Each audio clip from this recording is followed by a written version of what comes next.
Last night I couldn't sleep, not because I was worried, not because I was stressed, but because I was thinking about something that happened 30 years ago when I was just a young monk, barely beginning my training.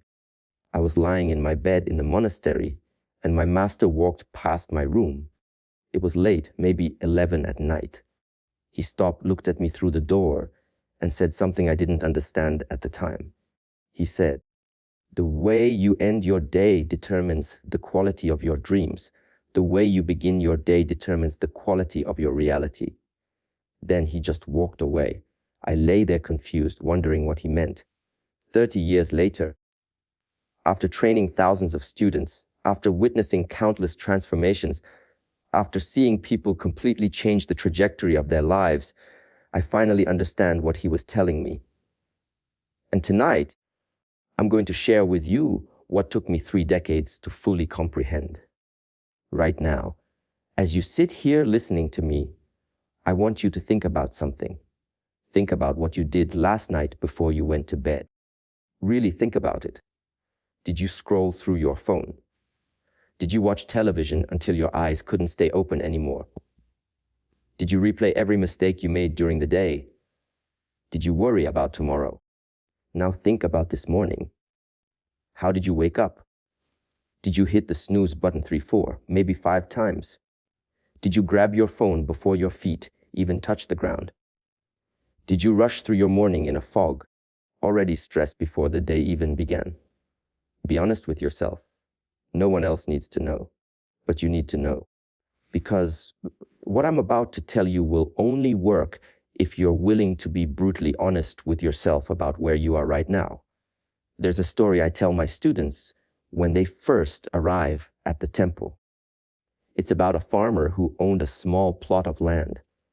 Every day, this farmer would wake up and immediately start working. He would rush out to his fields without washing his face, without eating, without any preparation. He would work frantically all day, always feeling behind, always feeling like he wasn't doing enough. At night, he would collapse into bed, exhausted, only to lie there for hours replaying everything he didn't accomplish, everything he did wrong, every problem he would face tomorrow. He did this for years. And you know what happened? His crops never grew well. His land became depleted. His health deteriorated. One day, an old monk traveling through the village saw him and asked, "Why do you torture yourself this way?" The farmer looked confused. "Torture? I'm just working hard, trying to survive." The monk smiled and said, "You're working hard, yes, but you're working against yourself. You begin each day depleted, and you end each day destroying what little energy you have left. You're like a man trying to fill a bucket with holes in it. It doesn't matter how much water you pour in if it all leaks out. This is what most people do. They live their lives with holes in their bucket. They wonder why they're always tired, always stressed, always feeling like they're not making progress. But they never stop to examine the 2 most critical moments of their day. The moment before sleep and the moment of waking. These 2 moments, these 2 transitions, are the hinges upon which your entire life swings. Let me say that again because it's important.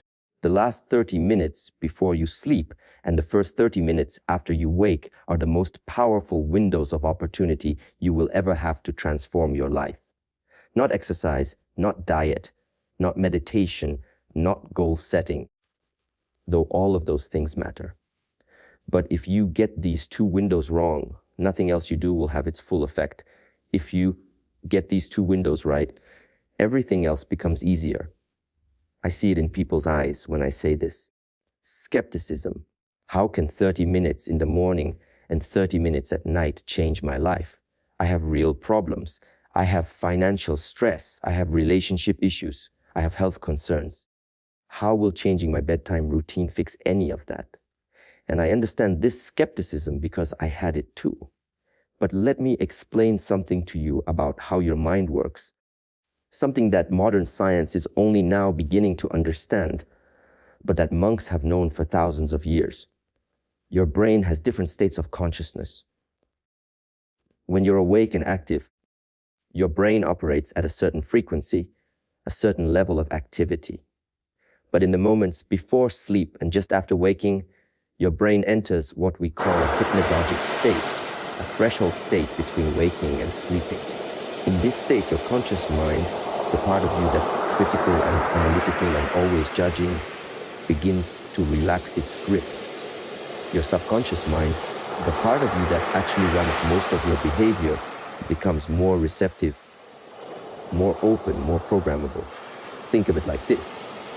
During the day, your conscious mind is like a security guard standing at the door of your subconscious, checking everything that tries to enter, questioning it, often rejecting it.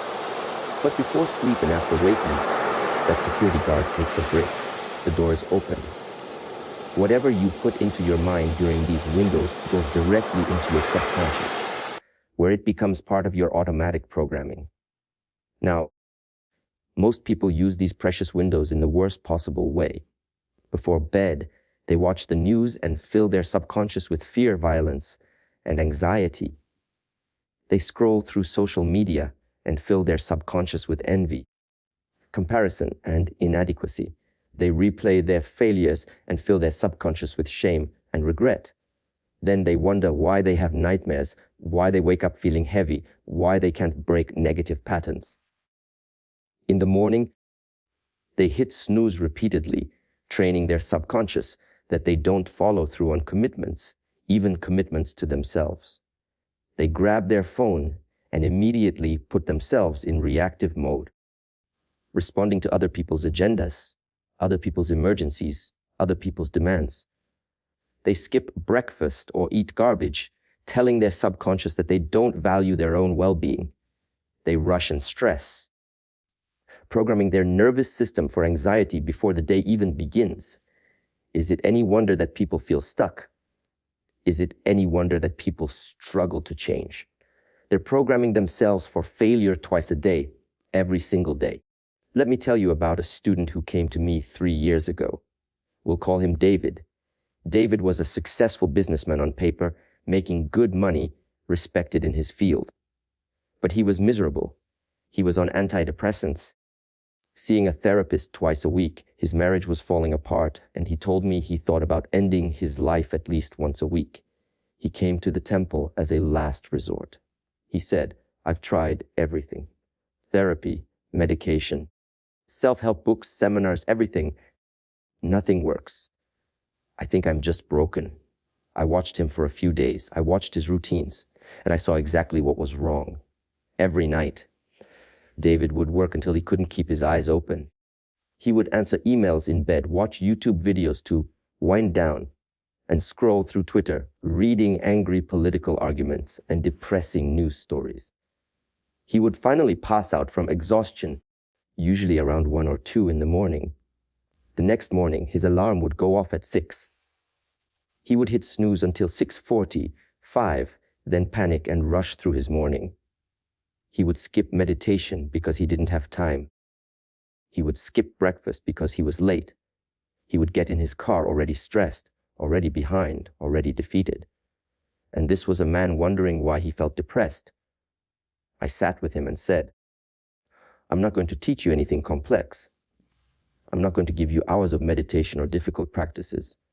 I'm going to give you 2 simple routines. One for nighttime, one for morning. That's it. But you must do them every single day for 90 days.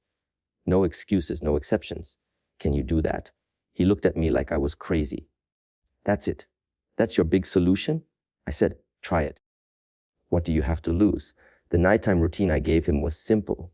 1 hour before bed, all screens off. No phone, no computer, no television. Instead, 30 minutes of light stretching or walking. Nothing intense, just gentle movement to release the tension of the day. Then, sitting quietly for 10 minutes, not formal meditation, just sitting and breathing, letting the day settle. Then, writing in a journal for 10 minutes, not about problems or worries, but about 3 things he was grateful for that day, 1 thing he did well, and 1 thing he learned. Finally, 10 minutes of reading something uplifting, something that fed his soul. Poetry, Philosophy, spiritual text, whatever resonated with him. Then lights out, no negotiation. The morning routine was equally simple. When the alarm went off, feet on the floor within 5 seconds. No snooze, ever. Then cold water on the face to wake up the system. 5 minutes of breathing exercises. Nothing complicated, just deep conscious breaths to oxygenate the brain and calm the nervous system. Then 15 minutes of movement. Again, extreme, stretching, light exercise, even just a walk. The point was to move energy, to wake up the body. Then 5 minutes of setting intentions for the day. Not goals or tasks, but intentions. How did he want to show up? What energy did he want to bring? What kind of person did he want to be today? Finally, a healthy breakfast eaten slowly, without phone, without distraction. Total time? 30 minutes. David agreed, though I could see he didn't really believe it would make a difference. The first week was hard for him. He told me his mind screamed at him to check his phone at night. His body wanted to hit snooze in the morning. Everything in him resisted these simple routines. But he stuck with it because he had committed. By week 2, something interesting happened. He told me he was sleeping better. Not perfectly, but better. Deeper. He was waking up feeling less heavy. By week 4, he noticed his anxiety levels during the day were lower. He was responding to stress differently. He wasn't snapping at his wife as much. By week 8, he came to me with tears in his eyes. He said, "I don't know what's happening, but I feel different. I feel like myself again, or maybe like a version of myself I've never been." By the end of 90 days, David had transformed. He wasn't a different person, but he was a different version of himself. He was calmer, clearer, more present. His depression had lifted without increasing his medication. His relationship with his wife had improved dramatically. His work performance had actually increased even though he was working fewer hours, and all from 2 simple routines, 30 minutes each. Now, you might be thinking David's case was unique, that he was particularly receptive, that it won't work for you. But I've seen this pattern hundreds of times. Different people, different circumstances, same fundamental truth. When you take control of the 2 most powerful windows in your day, everything else begins to align. Let me explain why this works at a deeper level. Your nervous system, the system that regulates your stress response, your emotions, your energy, operates on patterns. It learns from repetition. Every time you do something, you're training your nervous system. Every time you end your day in a state of stress or distraction, you're training your nervous system that this is normal. Every time you begin your day in chaos or reactivity, you're training your nervous system that this is how life is. Your nervous system doesn't judge whether these patterns are good or bad. It just learns them and repeats them. This is why people get stuck in cycles. This is why depression feels like a trap. This is why anxiety becomes chronic. It's not that you're broken. It's that your nervous system has learned a pattern, and it's very good at repeating patterns. But here's the beautiful thing. Your nervous system can learn new patterns just as easily as it learned the old ones. When you consistently end your day in peace, when you consistently begin your day with intention, you're teaching your nervous system a new pattern. At first, it feels forced. It feels artificial.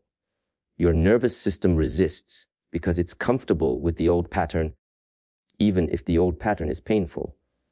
But if you persist, if you stay consistent, something magical happens. The new pattern becomes automatic. It becomes your new normal. And once that happens, you're not using willpower anymore. You're not fighting yourself. You're just living according to your new programming. There's a concept in neuroscience called neuroplasticity. It means your brain can change, can rewire itself throughout your entire life. For a long time, scientists believed that your brain was fixed after childhood, that you were stuck with whatever wiring you developed early in life. But now we know this isn't true. Your brain is constantly changing based on what you do, what you think, what you practice. Every thought you think, every action you take creates neural pathways in your brain. The more you repeat a thought or action, the stronger that pathway becomes. Eventually, it becomes a highway, an automatic route that your brain takes without you even thinking about it. This is how habits form. This is how patterns develop. And this is why your before bed and morning routines are so powerful. You're not just going through motions. You're literally rewiring your brain twice a day. When you end your day with gratitude instead of worry, you're strengthening the neural pathways associated with appreciation and abundance. When you begin your day with intention instead of reaction, you're strengthening the neural pathways associated with purpose and control. Do this consistently, and those pathways become so strong that positivity and intentionality become your default state. Not because you're forcing it, but because that's how your brain is now wired. Let me share another story with you. There was a woman who came to me, let's call her Sarah. Sarah had been struggling with insomnia for 15 years. 15 years of sleeping pills, of lying awake until 3 or 4 in the morning, of feeling exhausted every single day. She had seen doctors, sleep specialists, tried every technique you can imagine. Nothing worked. She was desperate. I asked her to describe her typical evening. She told me she would work until around 8 or 9 at night. Then she would make dinner, eat while watching TV, usually something intense, a crime drama or thriller. Then she would clean up, get ready for bed and lie down. And then her mind would start racing. She would think about work, about problems, about everything she needed to do. She would look at her phone to distract herself, which would wake her up more. She would get frustrated with herself for not being able to sleep, which would create more anxiety. She would finally take a sleeping pill, which would knock her out but leave her groggy the next morning. This had been her pattern for 15 years. I said to her, "You're preparing your nervous system for alertness, then asking it to sleep. You're revving the engine, then wondering why the car won't stop." She looked at me, confused. I explained, "Your nervous system needs transition time. You can't go from high stress to deep sleep instantly. You need to wind down to signal to your body that it's safe to rest." I gave her a simple routine. Starting at 8 p.m., no more work. No exceptions. No checking email. No thinking about work problems. At 9 p.m., all screens off. This was non-negotiable because screens, especially phones and computers, emit blue light that tells your brain it's daytime, that you need to be alert. Instead, she was to take a warm bath or shower. Warm water relaxes muscles and triggers a temperature drop when you get out, which signals to your body that it's time to sleep. After the bath, she would do gentle stretching, focusing on releasing tension in her neck, shoulders, and back then, she would sit quietly and do what I call a mental inventory. She would mentally scan through her day, not judging or analyzing, just observing. Today I had a difficult meeting. Today I had a good conversation with my daughter. Today I felt stressed about money. Today I enjoyed my lunch. Just acknowledging, like reading a list. Then she would consciously say to each thing, "I release you. You're done. Tomorrow is tomorrow." Finally, she would lie in bed and do a body scan, starting at her toes and moving up, consciously relaxing each part of her body, releasing any tension she found. Sarah was skeptical, but she tried it. The first night, she still couldn't sleep, but she felt more relaxed. The second night, the same. But by the end of the first week, something shifted. She fell asleep without medication. It wasn't perfect sleep, and she still woke up during the night, but it was progress. She kept at it. By week 4, she was sleeping through the night more often than not. By week 12, her insomnia was essentially gone. After 15 years of struggling, 3 months of a simple nighttime routine had solved her problem. But it wasn't just about the specific activities. It was about what those activities represented. She was teaching her nervous system a new pattern. She was creating a ritual that said, "It's safe to rest now. The day is over. You can let go." This is what most people don't understand about habits and routines. They're not just about productivity or optimization. They're about communication. You're communicating with your subconscious mind, with your nervous system, with your body. And the language they understand best is consistency and pattern. When you do the same things at the same times, your body learns to anticipate what comes next. When you wind down the same way every night, your body starts to relax as soon as you begin the routine, even before you get to bed. When you start every morning the same way, your body knows how to prepare, how to allocate energy, how to show up. Let me talk about the morning routine in more depth, because this is where I see people make the most mistakes. Most people treat morning as the most stressful, rush time of day. They see it as something to get through to survive before the real day begins. But this is completely backward. Morning is not something to survive. Morning is the foundation upon which your entire day is built. In the monastery, we have a saying, win the morning, win the day. It's not complicated. If you start your day in control, in peace, in intentionality, the rest of the day tends to follow that pattern. If you start your day in chaos, in stress, in reactivity, that pattern tends to continue. Think about it this way. Imagine you're building a house. Would you rush through the foundation because you're excited to get to the walls and the roof? Of course not. You know that a weak foundation means the entire house is unstable, no matter how beautiful the upper floors are. Your morning is your foundation for the day. Rushing through it, skipping it, treating it as unimportant is like building a house on sand.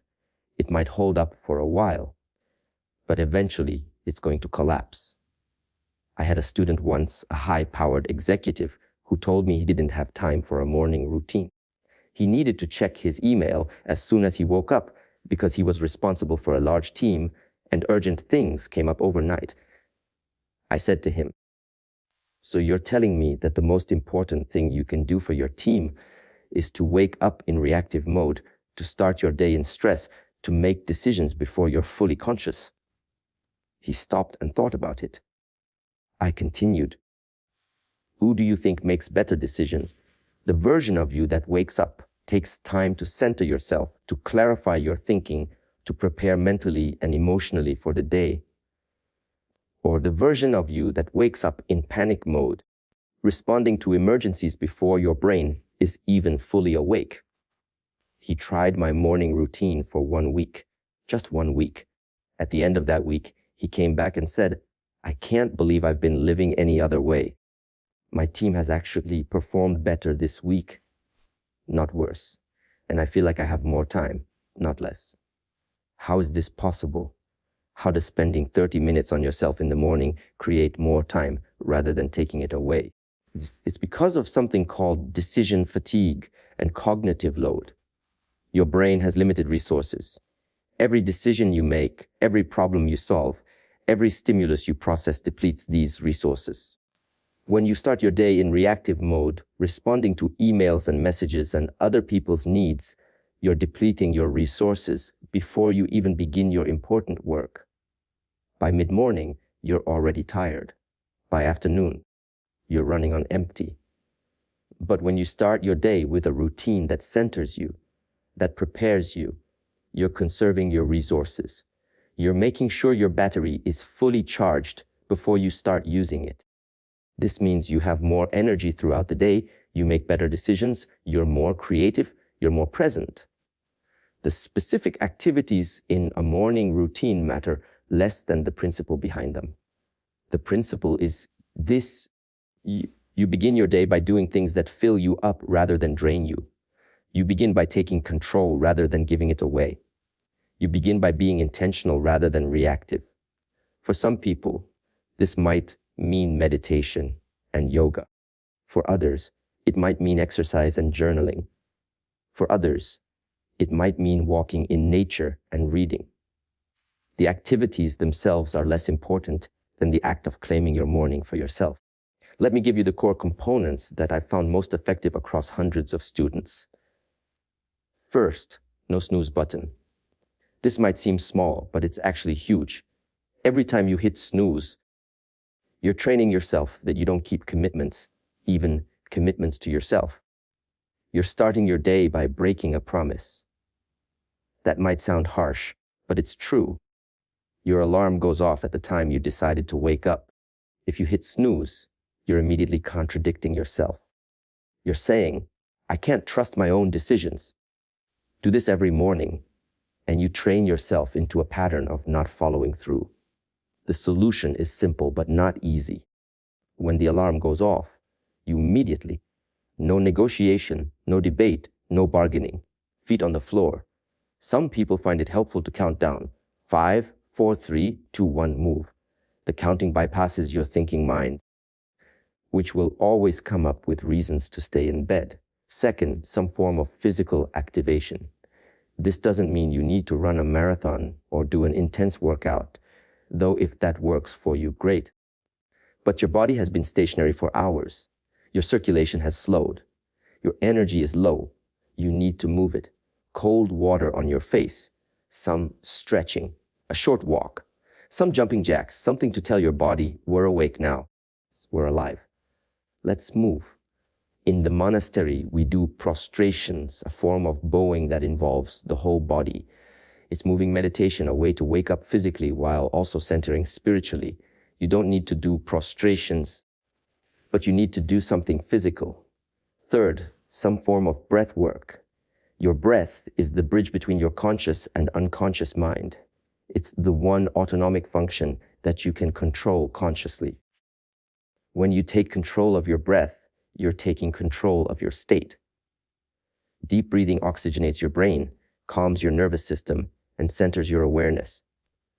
It doesn't need to be complicated. Simply breathing deeply and consciously for 5 minutes can completely change your state. There are many techniques, box breathing, where you inhale for 4 counts, hold for 4, exhale for 4, hold for 4, and repeat.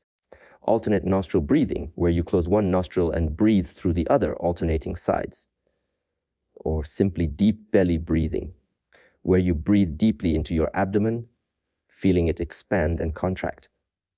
Any of these work. The key is conscious, controlled breathing. Fourth, some form of mental preparation. This is where you set your intentions for the day. Not your to-do list, not your schedule, but your intentions. How do you want to show up today? What energy do you want to bring? What kind of person do you want to be? Maybe your intention is to be patient. Maybe it's to be present. Maybe it's to be courageous. Whatever it is, you clarify it in the morning. You can write it down. You can say it out loud. You can simply hold it in your mind. But you make it conscious, because if you don't decide how you want to show up, life will decide for you. Fifth, some form of nourishment. Breakfast, yes, but more than that. Something that feeds your soul. Maybe it's reading something inspiring. Maybe it's listening to music that moves you. Maybe it's spending time with your family. Maybe it's sitting in silence and just being. Whatever nourishes you, whatever fills your cup, make time for it in the morning. Not as a luxury, not as something you'll do if you have time, but as a necessity. Because you cannot pour from an empty cup. You cannot give what you don't have. If you start your day depleted, you'll be depleted all day. These 5 components, physical activation, breath work, mental preparation, nourishment, and the refusal to hit snooze, create a morning routine that sets you up for success. But remember, the point is not perfection. The point is consistency. It's better to do a simple routine every day than a complex routine sporadically. Start small if you need to, maybe just 10 minutes, but do it every single day. Your brain learns from repetition, not from intensity. Doing something for 10 minutes every day is infinitely more powerful than doing something for 2 hours once a week. Now let's talk about the evening routine in more depth, because this is where people often struggle more. Our culture has normalized staying up late, working until we drop, collapsing into bed exhausted. We wear exhaustion like a badge of honor, proof that we're working hard, that we're committed, that we're hustling. But this is madness. Exhaustion is not a virtue. It's a symptom. It's a sign that you're out of balance. that you're depleting yourself faster than you're refilling. And the price you pay for chronic exhaustion is enormous. Your health deteriorates, your relationships suffer, your creativity dies, your joy disappears. You might be productive in the short term, but you're destroying yourself in the long term. The evening routine is about restoration. It's about refilling your cup. It's about giving your nervous system permission to rest. Our bodies are designed to follow natural rhythms. Before artificial light, humans lived according to the sun. When it got dark, activity slowed. The body prepared for rest. But now we have lights and screens and constant stimulation available 24 hours a day. We can work at midnight. We can watch TV at 2 a.m. We can scroll through our phones at 3 a.m. Just because we can doesn't mean we should. Our biology hasn't changed. Our bodies still need darkness to produce melatonin, the hormone that makes us sleepy. Our brains still need downtime to process information, to consolidate memories, to reset. When we stay stimulated until the moment we try to sleep, we're fighting against millions of years of evolution. The most important principle of an evening routine is the concept of a transition period. You need time between activity and rest. In the monastery, we stop working at sunset. We have dinner, then we have what we call quiet hours. No talking, no working, just gentle activity. Walking, reading, sitting. This gives the nervous system time to shift gears, to move from sympathetic mode, the fight or flight state, to parasympathetic mode, the rest and digest state. Most people try to make this transition instantly. They're working or watching intense TV or arguing on social media, and then they expect to fall asleep immediately. It doesn't work that way. Your nervous system needs a runway, a gradual descent, not an immediate drop. I recommend starting your evening wind down at least 1 hour before you want to be asleep. If you want to sleep at 10, you start winding down at 9.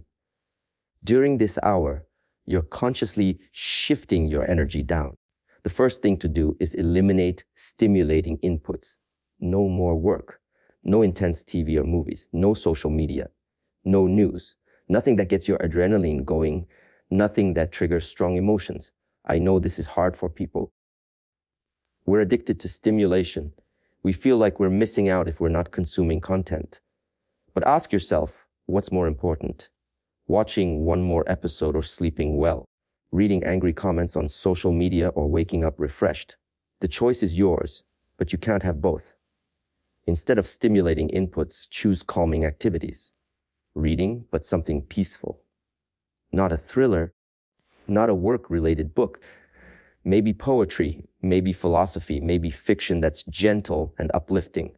A warm bath or shower. The warm water relaxes your muscles, and when you get out and your body temperature drops, it triggers sleepiness. Light stretching or gentle yoga. Nothing intense, just releasing the physical tension of the day. Journaling, but not processing problems. Instead, gratitude, appreciation, acknowledgement of what went well. Talking with loved ones, but calmly, not about stressful topics, just connecting, being present with each other. As you move through your evening routine, you're essentially creating a ritual that tells your body and mind the day is ending. It's time to let go. It's time to rest. Over time, this ritual becomes a trigger. Your body learns the pattern. When you start your evening routine, it begins to prepare for sleep automatically. This is infinitely more effective than trying to force yourself to sleep or relying on medication. You're working with your biology, not against it. There's one more component of the evening routine that I find crucial, and that's the practice of letting go. During the day, we accumulate so much. Stresses, worries, frustrations, unfinished tasks, conversations we wish we'd handled differently. If we carry all of this into sleep, it pollutes our rest. We have nightmares, we wake up frequently, we grind our teeth, we wake up feeling heavy. We need a way to consciously release the day before we sleep. There are many ways to do this.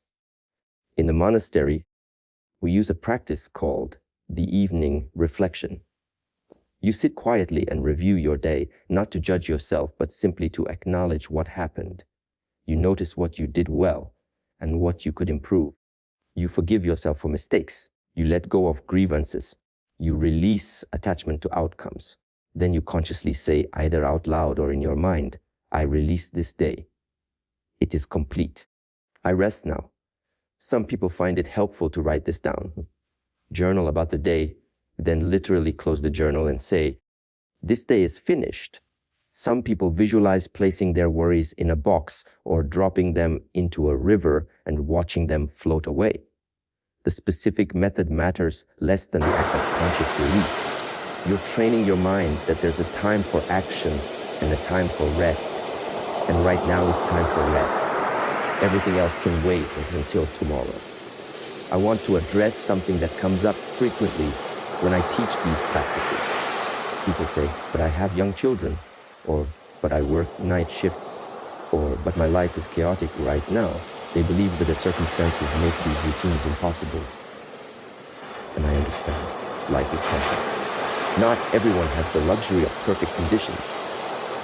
But this is exactly backward thinking. These routines are not for people who have easy lives. These routines are for people who have challenging lives. These routines are what give you the stability and the resilience to handle challenges. When your life is chaotic, that's when you need these anchors most. If you have young children, you might need to adapt. Maybe your evening routine is shorter or happens later. Maybe your morning routine happens in pieces rather than all at once. That's fine. The principle remains the same. You find ways to create these windows of intentionality, even if they're imperfect. If you work night shifts, you adjust the timing. You create a morning routine before you go to work at night, and an evening routine when you come home in the morning before you sleep. The specific times don't matter. What matters is that you have these two bookends, these two moments of intentionality that frame your waking hours. The excuse, I don't have time, is particularly interesting to me because it reveals a fundamental misunderstanding. You're not taking time away from other important things. You're creating the foundation that makes everything else work better. A person who sleeps well is more efficient, more creative, more present. They actually need less time to accomplish things because they're operating at full capacity. A person who starts their day with intention makes better decisions, wastes less time, gets more done. So these routines don't cost time. They create time. Let me tell you about the compound effect of these practices. In the beginning, you might not notice much. Maybe you sleep a little better. Maybe you feel slightly more energized. The changes are subtle, but consistency over time creates dramatic transformation. It's like compound interest. A small amount saved regularly grows exponentially over time. The same is true for these practices. After 1 week, you might notice you're sleeping better and feeling slightly more energized in the mornings.